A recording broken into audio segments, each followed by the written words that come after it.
जी नमस्कार, स्वागत है आप सभी का टीचर्स मंत्रा के यूट्यूब चैनल में। मेरा नाम है सुशांत ठाकुर।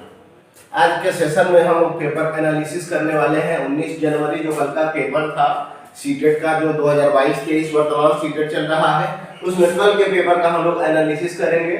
और इसमें पेपर 1 और पेपर 2 दोनों का एनालिसिस होगा, यानी पूरे दिन का जो क्लास, जो पूरे दिन का जो शिफ्ट हुआ है, चाहे शिफ्ट 1 हो शिफ्ट 2 हो, उसमें हर एक सेक्शन का सीडीपी, ईवीएस, आपका एसएसटी, जो बच्चे हैं जिन्होंने एग्जाम अटेम्प्ट किया है, वो अलग अलग तरीकों से अपने मेमोरी बेस्ड क्वेश्चन को हमारे पास सेंड किए हैं। और उस सभी शेयर किए हुए क्वेश्चन को हम इकट्ठा करके और आपके साथ आज प्रॉपर डिस्कस करेंगे और एक एक ऑप्शन के बारे में डिस्कस करेंगे। एक तो करेक्ट जो आंसर होगा उसके ऊपर बात करेंगे, और फिर से इस माध्यम से थोड़ा सा हम इस चैप्टर को, जहां से क्वेश्चन बार बार रिपीट हो रहे हैं, उसको हम थोड़ा रिवाइज भी कर लेंगे। और स्पेशली हमने उस क्वेश्चन को यहाँ पे टारगेट किया है जो थोड़ा सा आउट ऑफ द लीग या आउट ऑफ द बॉक्स आप कह सकते हैं। जो ईवीएस का सेक्शन है वहां से कुछ ऐसे क्वेश्चन है जो आउट ऑफ द लीग या आउट ऑफ द बॉक्स आ रहे हैं, तो उस क्वेश्चन को हम यहाँ पे प्रॉपर डिस्कस करेंगे, एक्सप्लेन भी करेंगे। लेकिन बहुत ज़्यादा आपको चिंता करने की जरूरत नहीं है। सीटेट का जो पेपर है वो 1-2-3% हमेशा से आउट ऑफ द लीग आती रही है, इस बार भी आ रही है। लेकिन जो लगभग आपका 95-99% जो औसत है वो आपके आउट ऑफ द सिलेबस से नहीं है, बल्कि बिल्कुल सिलेबस से क्वेश्चन हो।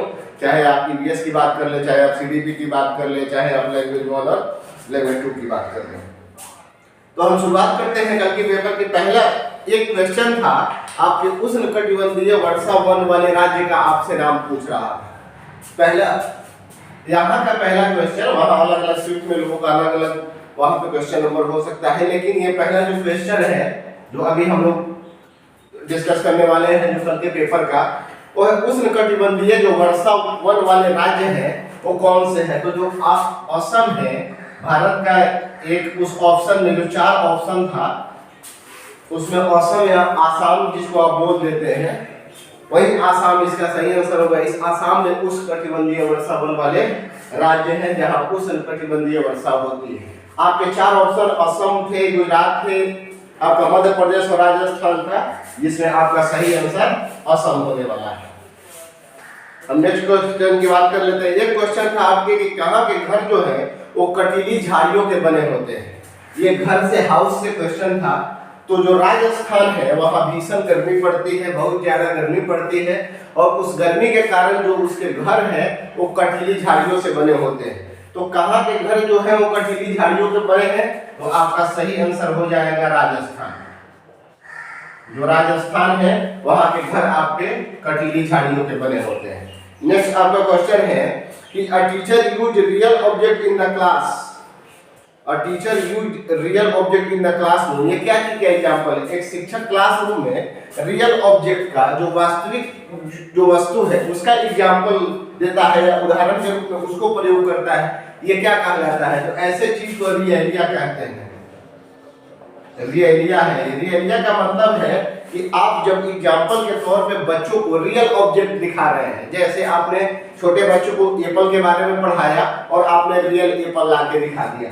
आपने ग्लोब के बारे में पढ़ाया और आप ग्लोब दिखा देते हैं। आपने बॉल के बारे में छोटे बच्चे को आप पढ़ा रहे हैं और आप रियल जो गेंद है उसको आप कक्षा में प्रदर्शित कर रहे हैं, यानी आप उन ऑब्जेक्ट को डेमोन्स्ट्रेट कर रहे हैं जो रियल है, उसको हम रियलिया नाम से जानते हैं। नेक्स्ट आपका एक क्वेश्चन है, नेक्स्ट क्वेश्चन है where is used by bora rice. ये जो बोरा राइस है ये कहाँ उपयोग में लाया जाता है? तो एक प्रकार की ये राइस जो बोरा है, आपका ये बोरा जो है ये एक प्रकार की चावल का एक किस्म है बोरा, जो आपके आसाम में जो नए फसल की जब कटाई होती है उसके उपलक्ष्य में एक त्योहार आपका बिहू मनाया जाता है। असम में एक फेस्टिवल मनाया जाता है बिहू।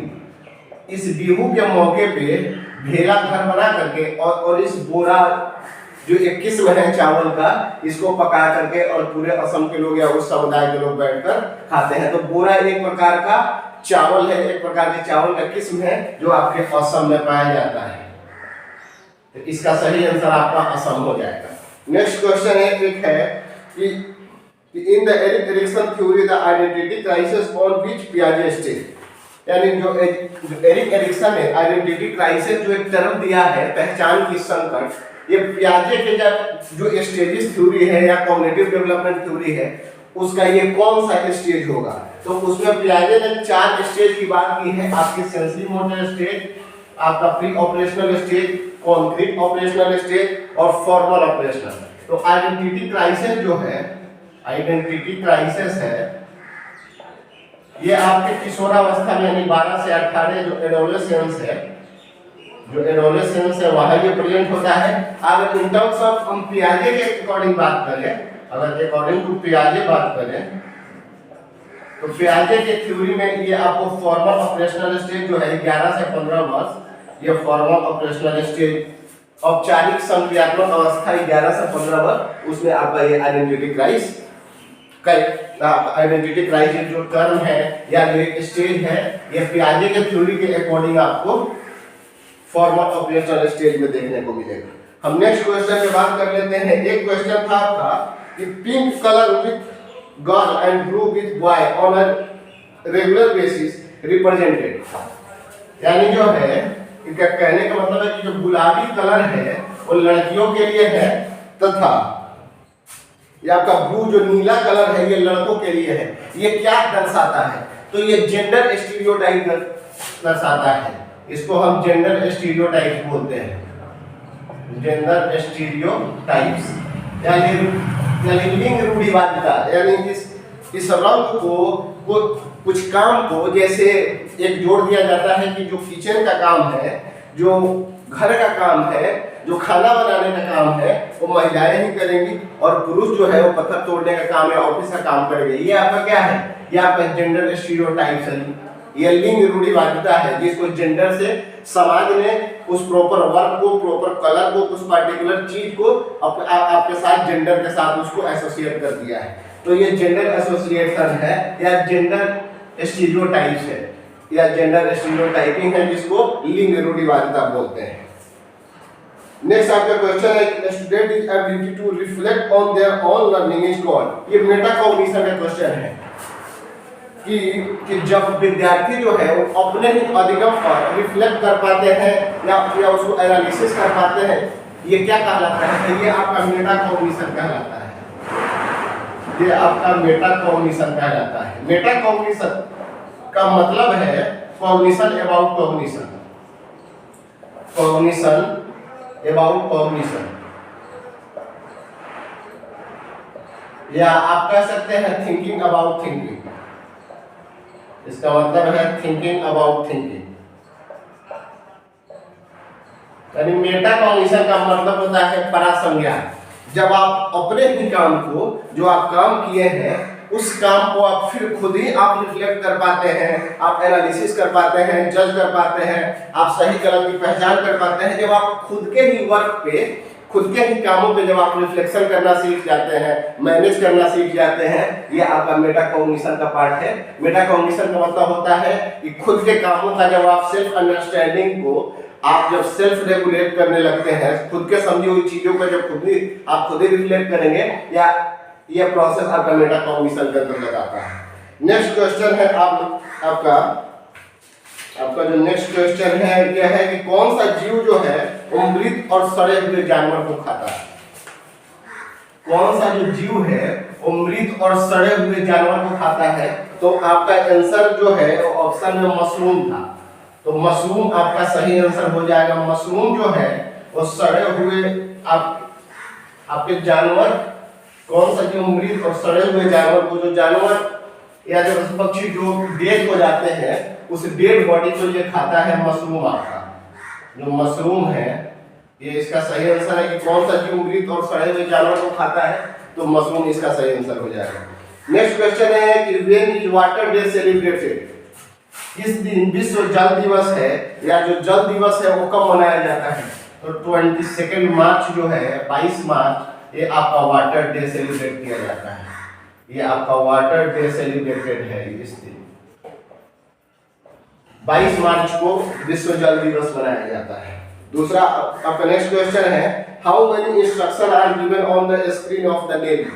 जो नेवी का जो परेड है एनसीईआरटी के बुक में जब आप वहीदा प्रिज्म के बारे में पढ़ेंगे, एक लेफ्टिनेंट कमांडर थी तथा बाद में कुछ हमको लगता है आई थिंक डॉक्टर वगैरह भी नेवी में बनी हुई थी, उस चैप्टर से क्वेश्चन है कि कितने निर्देश दिए हुए रहते हैं आपके नेवी में। तो 36 इंस्ट्रक्शन रहते हैं आपके नेवी का जो परेड है उसमें 36 इंस्ट्रक्शन आपके गिवन रहते हैं। तो इसका जो सही आंसर हो जाएगा वो 36 आपका सही आंसर हो जाएगा नेवी वाले क्वेश्चन। नेक्स्ट क्वेश्चन है, where are petrol is cheaper than water. कहाँ जो है वो पेट्रोल जो है वो आपके पानी से भी सस्ता है, वो जगह कौन सी है? तो आबू धाबी। ये सभी चीजें आबू धाबी, ये सभी चीजें आपके एनसीईआरटी से एडिटिव पूछा हुआ है, आपको किसी तरीके से परेशान होने की जरूरत नहीं है। एक आध दो क्वेश्चन को छोड़ दिया जाए तो 99% जो क्वेश्चन है 150 में वो आपके बिल्कुल एनसीईआरटी से या सीटेट के सिलेबस से आ रहे हैं। तो जो कहाँ जो है वो पेट्रोल जो है वो पानी से सस्ता है, तो शहर है या वो कंट्री है, वो जगह है आबू धाबी। आपका नेक्स्ट क्वेश्चन है कि जीन पियाजे सजेस्टेड दैट। जो जीन पियाजे हैं वो अपने थ्योरी के माध्यम से क्या सजेस्ट करते हैं या क्या बताते हैं? तो उनका मानना है जो आपका आंसर है ऐसे बताने के लिए तो कॉग्निटिव डेवलपमेंट थ्योरी में उन्होंने बहुत बातें बताई हैं, लेकिन उस क्वेश्चन के अकॉर्डिंग जो देखे जो ऑप्शन था तो उसमें आपका सही आंसर जो हो जाएगा वो है children think and learn differently from adult. उसका जो सही आंसर है वो है आपका चिल्ड्रंस लर्न आपका डिफरेंटली फ्रॉम एडल्ट्स। यानी बच्चे जो है वो वयस्कों से भिन्न तरीके से सीखते हैं। बेसिकली मूलतः ये कहने का मतलब था कि बच्चे में और वयस्कों में जो है वो क्वांटिटेटिव जो मात्रा है, जो विचार की मात्रा है वो मात्रा समान है, गुणात्मक बदलाव होते हैं। जैसे बच्चा जो है कुछ चीजों को विदाउट लॉजिकली सोचता है और एक एडल्ट जो है, एक वयस्क जो इंसान है वो चीजों को लॉजिकली और यथार्थ में सोच सकता है। लेकिन बच्चा जो है क्योंकि वो लिटिल साइंटिस्ट है, अभी हर एक चीज उसके लिए नहीं है, तो वो टेढ़े मेढ़े नुस्खे निकालता है या टेढ़े मेढ़े विचार लाता है, लेकिन कहीं ना कहीं उस विचार प्रक्रिया के द्वारा कुछ ना कुछ बेहतर सीखना चाहता है। लेकिन मात्रा में जो है एक बच्चा का और एक वयस्क का जो विचार की मात्रा है या क्वांटिटी है वो समान है, डिफरेंट है उसके सीखने के तरीके में या एक्वायर करने के तरीके में। तो ये बताते हैं कि children think and learn differently from adult. यानी बच्चे जो सीखते हैं या करते हैं या विचार करते हैं वो थोड़ा सा वयस्कों से अंतर पाया जाता है, किसमें? गुणात्मक रूप में, यानी क्वालिटेटिवली डिफरेंट पाया जाता है। नेक्स्ट क्वेश्चन है आपका करेक्टेड मैच करना है। जीन पियाजे की जो कॉग्निटिव डेवलपमेंट थ्योरी है उसके जो 4 स्टेज हैं उसका आपको करेक्टेड मैच करना है। तो हम यहाँ पे लिख देते हैं जो उनके 4 स्टेज है। आपका पहला है सेंसरी मोटर स्टेज। आपका पहला सेंसरी मोटर स्टेज है जो है 0 से 2 वर्ष। आपका दूसरा है प्री ऑपरेशनल स्टेज जिसको पूर्व संक्रियात्मक अवस्था बोलते हैं, ये आपका 2 से 6 वर्ष है। तीसरा है आपका concrete operational stage. Concrete operational stage ये है आपका 7 से 11 वर्ष। और चौथा जो है वो है आपका फॉर्मल ऑपरेशनल स्टेज, औपचारिक संक्रियात्मक अवस्था। Pre operational formal operational stage 11 एवं या 11 से आप 15 ईयर बोल सकते हैं। अगर अब ये ऑप्शन के अनुसार जिस ऑप्शन के साथ जिस कॉलम को मैच करने के लिए दिया होगा वहां आप मैचअप कर लेते हैं, लेकिन इनकी जो स्टेजेस है वो यही है। सेंसरी मोटर स्टेज 0 से 2 वर्ष, प्री ऑपरेशनल 2 से 6, कॉन्क्रीट 7 से 11 और फॉर्मल 11 से 15। नेक्स्ट क्वेश्चन है आपका, नेक्स्ट क्वेश्चन पे हम चलेंगे जो आया हुआ है आपका विजुअली चैलेंज से। कि विजुअली जो चैलेंज है, जिस बच्चे को देखने में दिक्कत है उसके लिए एक टीचर क्या कर सकता है? तो उसके लिए आप ब्रेल लिपि का जो ब्रेल स्क्रिप्ट है, जो ब्रेल स्क्रिप्ट है, जो ब्रेल लिपि जिसको बोलते हैं, जिसका आविष्कार या इन्वेंशन किया हुआ था लुईस ब्रेल ने 1821 ईस्वी में। 1821 ईस्वी में एक व्यक्ति थे लुईस ब्रेल। इनके बचपन में अपने पिता के औजारों के साथ खेलते हुए इनके आंखों में चोट लग गई थी, जिसकी वजह से इनके आंखों को गंवाना पड़ा था। तो बाद में इन्होंने अपने अंदर एक तरीके से डेडिकेशन लिया था, या एक तरीके से आप कह सकते हैं कि प्रतिज्ञा ली थी कि हम जो है पूरा जीवन अनपढ़ नहीं रहेंगे, हम कुछ करेंगे, तथा साथ ही साथ जो हम जैसे लोग हैं उनके लिए कुछ अच्छा इन्वेंशन करेंगे। और इसी जुनून में कहिए या एक प्रकार की इन्वेस्टिगेशन के जरिए इन्होंने एक यंत्र की खोज की जिसको ब्रेल लिपि बोलते हैं 1821 में। इसमें 6 डॉट्स बने होते हैं। ये जो डॉट्स है ये आपके 6 बने होते हैं, जिसके माध्यम से जो विजुअली चैलेंज है बच्चा जिसको देखने में दिक्कत है वो एक प्रकार से टैक्टाइल होता है, आप टच करके चीजों को पढ़ सकते हैं। इसमें 6 डॉट बना हुआ होता है। तो वैसे बच्चे को जो विजुअली चैलेंज है उनको ब्रेल स्क्रिप्ट का या ब्रेल लिपि का प्रयोग करके चीजों को सिखाएंगे। आपका नेक्स्ट क्वेश्चन है, in which stage student is when he gets stuck on presenting a problem in only one way. एक क्वेश्चन है कि एक ऐसा तरीका या कोई जब स्टूडेंट किसी काम को करने की किसी एक ही तरीके को अपना पाता है या उसको बदल नहीं पाता है, उस प्रक्रिया को क्या कहते हैं? तो उसको फंक्शनल फिक्सनेस कहते हैं। एक चीज है आपका फंक्शनल फिक्सनेस, फंक्शनल फिक्सनेस यानी प्रक्रियात्मक रुकावट। आप कह सकते हैं कि जब बच्चा जो है वो काम करने के डिफरेंट वे को ना सोच पाए, वो हर एक काम को एक ही तरीके से, एक ही मेथड से, एक ही वे में जब करना चाहता है, इस रुकावट को या इस हिंड्रेंस को हम फंक्शनल फिक्सनेस कहते हैं। जब बच्चा जो है मल्टीपल वे या डिफरेंट वे सोचने के बजाय हर एक काम को किसी एक ही तरीके से प्रॉपर्ली या सॉल्व करना चाहता है। नेक्स्ट क्वेश्चन है आपका, if a child feeling hindrance in social communication then what is the problem in him। एक बच्चा जो है वो सामाजिक अंतःक्रिया में एक तरीके से पार्टिसिपेट नहीं कर पाता या अपने आप को एकोमोडेट नहीं कर पाता, तो इस तरीके की जो एक बच्चे में जो कमी है, एरर है, इसको क्या कहते हैं? तो ये आपका ऑटिज्म डिसऑर्डर है, स्वलीन विकार इसको बोलते हैं, ऑटिज्म डिसऑर्डर। ये एक प्रकार की सोसाइटी या सोशल डिसऑर्डर है। जब बच्चा जो है एक दूसरे व्यक्ति से कम्युनिकेट कर पाने में या इंटरेक्शन करने में कहीं ना कहीं वो असमर्थ होता है या उसकी एक प्रकार से इच्छा ही अंदर से जागृत नहीं हो पाती है, इस डिसऑर्डर को ऑटिज्म डिसऑर्डर कहा जाता है। स्वलीन विकार, जब बच्चा खुद में ही खोया है, ना किसी से बात करता है, ना सोशल इंटरेक्शन करता है, ना लोगों से वो बातचीत कर पाता है, यह आपका ऑटिज्म डिसऑर्डर है। आपका नेक्स्ट क्वेश्चन है, बच्चे पर्यावरण से कैसे सीखते हैं? यह आपसे पूछ रहा है कि ये किस प्रकार की लर्निंग है। बच्चे जब पर्यावरण से कैसे सीखते हैं, ये किस प्रकार की लर्निंग है?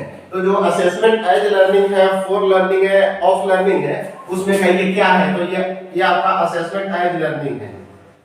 ये आपका assessment as learning. Assessment as learning का मतलब होता है कि जब लर्निंग जो है वो सेल्फ से हो या पीयर से हो, यानी जब आप सीखे हुए चीजों को खुद जज कर रहे हो या आपके साथी समूह जिनके साथ आप पढ़ते हैं, जिनके साथ आप बैठे हैं, जो दोस्त हैं, जो साथी समूह है, वो जब आपके कामों को रिफ्लेक्ट करते हैं या खुद आप जब अपने कामों को जांच रहे होते हैं या एक तरीके से रिफ्लेक्ट कर रहे होते हैं कि क्या सही है, क्या गलत है, आपने कितना सीखा, कितना नहीं सीखा, यानी जब आप सेल्फ रेगुलेशन करते हैं या आपके पीयर जो साथी समूह है जो आपके कामों को रेगुलेट करते हैं, जज करते हैं, यह आपका असेसमेंट एज लर्निंग कहलाता है। आपका नेक्स्ट क्वेश्चन पे हम चलेंगे। नेक्स्ट क्वेश्चन है आपका, instrument used to measure rainfall. एक क्वेश्चन आया था कि बरसात को या वर्षा को मापने के लिए मेजर करने के लिए हम किस यंत्र का उपयोग करते हैं?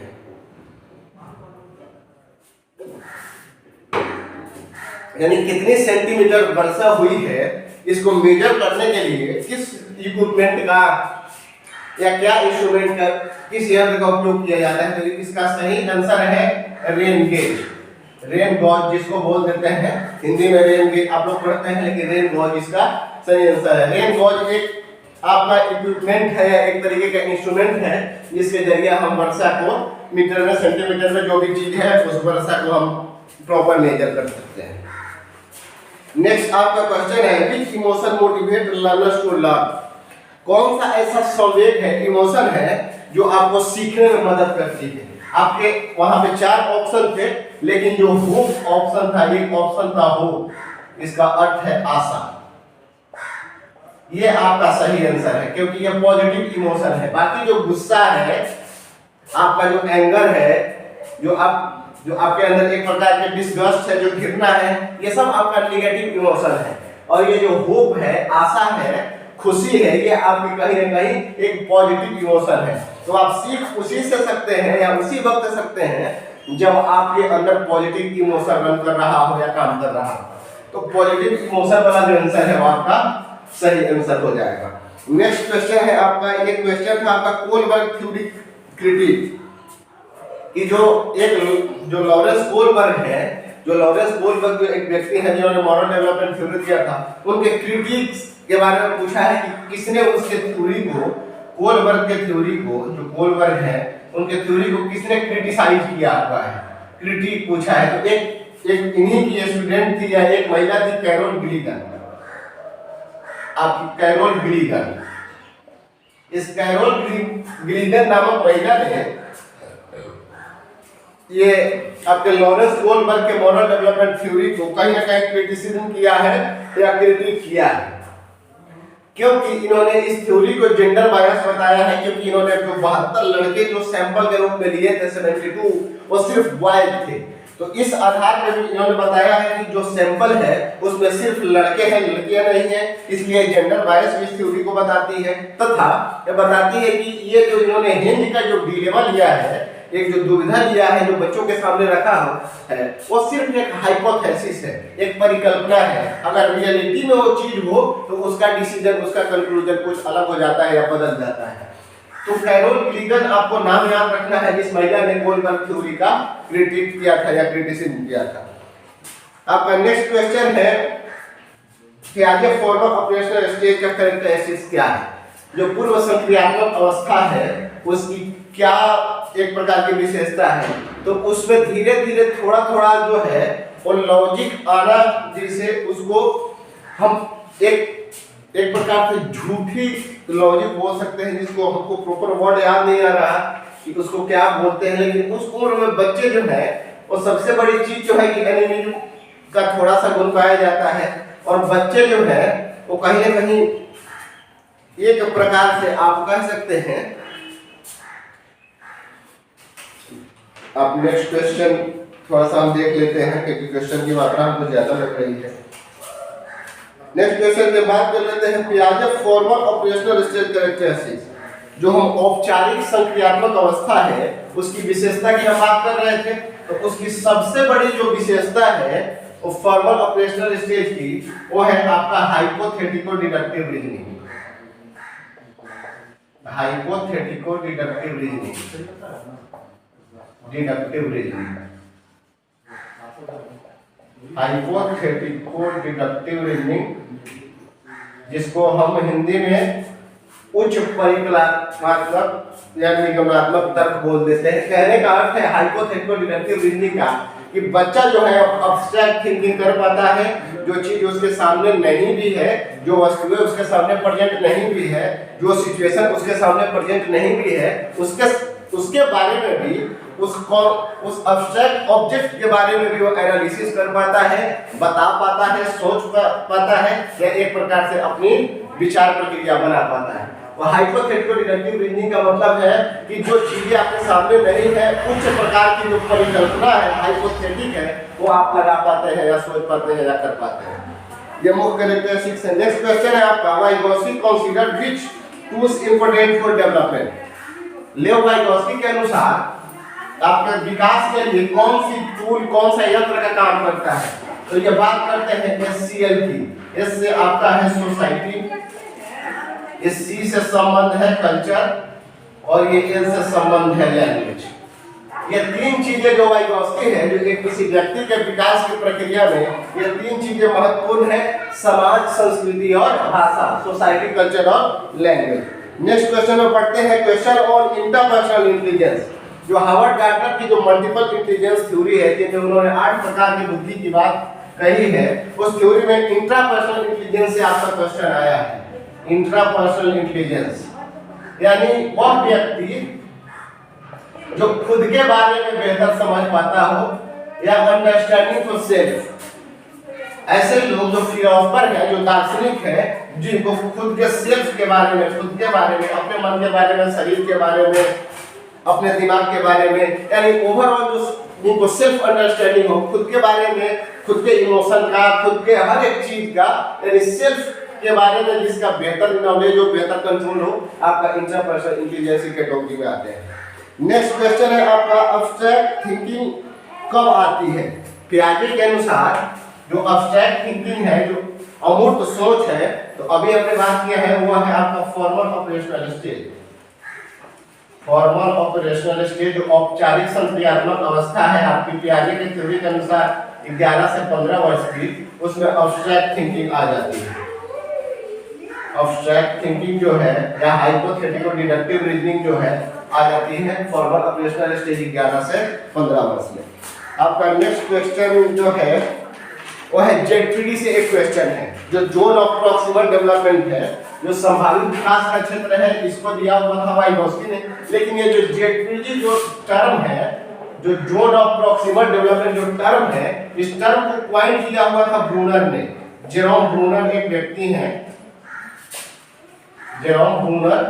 तो इसको अगर क्वाइन करने की बात आए कि इस टर्म को किसने इजाद किया हुआ था, तो ये जेरोम ब्रूनर। लेकिन इस जेडपीडी को यूज किया हुआ था लियो वाइगोस्की। लियो वाइगोस्की जो एक रशियन साइकोलॉजिस्ट थे, जिन्होंने सोशल कल्चरल डेवलपमेंट थ्योरी दिया है। तो इस टर्म को दिया हुआ था जेरोम ब्रूनर ने, तथा इसको यूज किया हुआ था लियो वाइगोस्की ने अपने सामाजिक सांस्कृतिक विकास के सिद्धांत। यहाँ तक मुझे लग रहा है किसी को दिक्कत नहीं होनी चाहिए। नेक्स्ट क्वेश्चन है आपका स्किमिंग से। ये आपका स्किमिंग जो है, ये इंग्लिश पेडागोजी का क्वेश्चन है। ये आपके रीडिंग के सब स्किल्स है, ये रीडिंग के सब स्किल्स है। जो स्किमिंग जो है, जो स्किमिंग है, ये रीडिंग का सब स्किल्स है। स्कैनिंग, स्किमिंग का मतलब है कि जब आप किसी चीज को या किसी टॉपिक को या किसी पैराग्राफ को सिर्फ जिस्ट के लिए पढ़ रहे हो, कंक्लूजन ड्रॉ करने के लिए पढ़ रहे हो, तो आपने उसमें मक्खन निकाल लिया और बाकी जो चीजें हैं जो अनावश्यक है उसको आपने हटा दिया। स्किमिंग का मतलब है कि जब आप चीजों को रैपिडली पढ़ के और उसके ओवरऑल कंक्लूजन को, ओवरऑल जिस्ट को, ओवरऑल जो निचोड़ है उसको जब आप प्राप्त कर लेते हैं या अचीव कर लेते हैं, और रीडिंग की ये प्रक्रिया आपकी स्किमिंग कहलाती है। आपका नेक्स्ट क्वेश्चन है मल्टीलिंगुअलिज्म से, जो बहुभाषावाद है। तो इसको जो है एनसीआर भी प्रमोट करता है या एनईपी भी प्रमोट करती है, जो 2020 है। मल्टीलिंगुअलिज्म यानी बहुभाषावाद कि एक बच्चा जो है अलग अलग परिवेश से स्कूल में आता है, तो उसके हर एक भाषा को, जिस भाषा में बच्चा जो है इंटरेक्ट कर पाए, अच्छे से अपने फीलिंग को, थॉट को एक्सप्रेस कर पाए, उस भाषा की इजाजत होनी चाहिए उस स्कूल में, एटलीस्ट प्राइमरी लेवल पर। ये आपका मल्टीलिंगुअलिज्म है। मल्टीलिंगुअलिज्म यानी बहुभाषावाद, जिसको बहुभाषावाद बोलते हैं, कि हर बच्चे की भाषा को स्कूल में स्वीकृत किया जाए। आपका नेक्स्ट क्वेश्चन एक आया हुआ है मदर टंग से, यानी जो मातृभाषा है, जो आपका मदर टंग है वो क्या है? तो मदर टंग जो है माँ की भाषा है, या एक इंसान की जो पहली भाषा है वो हमेशा मदर टंग है। आप इंडिया में रहते हो, यूएस में रहते हो, आप जापान में, जर्मनी में, जहां भी आप रहते हैं, लेकिन जो पहली भाषा आप सुनते हैं या बोलते हैं वो आपकी मदर टंग या जो आपके घर या परिवार की जो भाषा है वो आपकी मातृभाषा कहलाती है। एक क्वेश्चन आपका एनईपी 2020 से था, तो एनईपी 2020 के बारे में हम बता देते हैं। एनईपी जो 2020 है वो आपका 5+3+3+4 मॉडल पे बेस्ड है और 360 डिग्री असेसमेंट की बात करता है, यानी बच्चे की हर एक एस्पेक्ट के असेसमेंट करता है, चाहे वो खेल के क्षेत्र में हो, आपका पेपर पेंसिल टेस्ट हो, स्पोर्ट्स हो, रनिंग हो, हर एक चीज को वो एक इंक्लूसिव प्रोसेस में असेसमेंट करता है और बच्चे की ओवरऑल 360 डिग्री असेसमेंट को या परफॉर्मेंस को वो मायने रखता है या काम करना चाहता है। तथा 6th क्लास से ही एटलीस्ट वो हर बच्चों को एक स्किल सिखाता है, ताकि वो बच्चे के आगे आने वाले लाइफ के लिए एक पर्टिकुलर स्किल्स के जरिए अपना बच्चा जो है लाइफ को बेहतर बना सके। एनईपी मुख्यतः एनसीएफ 2005 से क्वेश्चन था। जो एनसीएफ 2005 है ये आपका फोर्थ एनसीएफ था। इससे पहले आपका 1975, 1988, ये 2000 और फिर 2005, ये 75, 88, 2000 और ये 5, ये चार मुख्य एनसीएफ थे। यानी ये फोर्थ जो एनसीएफ था 2005, ये फोर्थ एनसीएफ था, one of the fourth NCF. और ये बात करता है, कई तरीके से बात करता है। एक तो आपका चाइल्ड सेंटर्ड की बात करता है, बच्चे को आप सेंटर में रख के पढ़ाएं, बच्चे के फीलिंग को, बच्चे के लैंग्वेज के, बच्चे के इमोशन को, बच्चे के सीखने के मेथड को आप प्राथमिकता दें और बच्चे के नीड के अकॉर्डिंग, बच्चे के जरूरत के अनुसार आप चीजों को, कक्षा को, अपनी भाषा को, पढ़ाने के तरीके को आप बदलें। बल्कि बच्चे को ना बदलना है, सिस्टम को बदलना है बच्चे के लिए, और बच्चे को सेंटर में रखता है, उसकी बात करता है। कुछ गाइडिंग प्रिंसिपल्स एनसीएफ 2005 देता है, जिसके ऊपर बेस्ड है कि जो रोट लर्निंग है उसको शिफ्ट करना है अंडरस्टैंडिंग बेस्ड में। बच्चे को रट्टू तोता नहीं बनाना है, बल्कि चीजें समझ के और जीवन के लिए जो उसके रियल लाइफ में यूज हो सके उस तरीके से उसको इंफ्रास्ट्रक्चर करना है या बनाना है। तो एक तरीके से जो हो सकता है, ये क्वेश्चन था ओवरऑल कल के पेपर में। कुछ क्वेश्चन है जो हो गया है, हो सकता है रह गया है, लेकिन जो मुख्य क्वेश्चन है जो आपके बार बार रिपीट हो रहे हैं, या कुछ ऐसे क्वेश्चन हैं जो आउट ऑफ द लीग है, उसको हमने आज के इस सेशन के माध्यम से डिस्कस करने का प्रयास किया है। ओवरऑल ये क्वेश्चन था। फिर हम मिलते हैं आज का जो 20 जनवरी का जो पेपर होगा उसका डिस्कशन लेके हम कल मिलते हैं आपसे।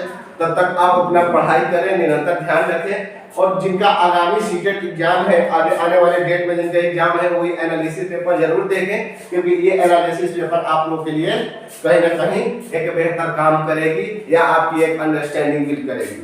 तो मिलते हैं कल एक नए सेशन में, एक नए ऊर्जा, नई एनर्जी के साथ। तब आप अपना ख्याल रखें, निरंतर पढ़ाई करते रहें। Goodbye and take care.